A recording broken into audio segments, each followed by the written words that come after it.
গাজীপুরের শ্রীপুরে ২ মাসের বকেয়া বেতনের দাবিতে ঢাকা ময়মনসিংহ মহাসড়ক অবরোধ করে বিক্ষোভ করছে এইচডিএফ অ্যাপারেলস নামে একটি পোশাক কারখানার শ্রমিকরা। বৃষ্টিতে ভিজে তারা এই অবরোধ কর্মসূচি পালন করছেন। ১৭ এপ্রিল বৃহস্পতিবার সকাল ৯:৩০ থেকে উপজেলার জৈনাবাজার এলাকায় এইচডিএফ অ্যাপারেলস কারখানার শ্রমিকরা ঢাকা ময়মনসিংহ মহাসড়কের জৈনাবাজার বাসস্ট্যান্ড অবরোধ করে বিক্ষোভ করেন। মাইরা হইলে আমগো টিহা পাওনা দাওনা দিয়ে দে। এই টাকা লাগে আমরা বাড়ি বন্ধ যাইতে পারছি না। আমাদের বেতন গুনা সব ঠিকভাবে দিব। 26শে মার্চ অঙ্কতে ডিউটি করা আমরা 3 মাসের বেতন পাই। কারখানার শ্রমিকরা জানান ২ মাসের বেতন ও বিভিন্ন ভাতা দিচ্ছে না।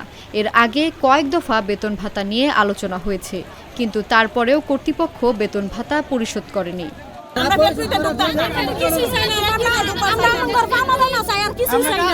আমরা পাওনা বেতন আমরা দিয়ে দেব। আমরা ন্যায্য বেতন আমরা ওয়ার্কার কাজ করছি আমরা পরিশ্রম করি। আরাম করে না। পকেট গরম করে করে যে বাসাত লয়ে বই রইছে। আর আমরা যেটা না খাই মরতাছি বাড়িওয়ালা ধরতে বারণ করেছে। আরাম করে রাখা আমরা দিতে দেখছে। এইচডিএফ অ্যাপারেলসের মানব সম্পদ কর্মকর্তা শিপু চৌধুরী বলেন, বেতন ভাতা পরিশোধ করতে ঊর্ধ্বতন কর্তৃপক্ষের সঙ্গে আলোচনা হচ্ছে। এদিকে অবরোধের খবর পেয়ে ঘটনাস্থলে জেলা শিল্প ও হাইওয়ে পুলিশের একাধিক সদস্য মোতায়েন করা হয়েছে।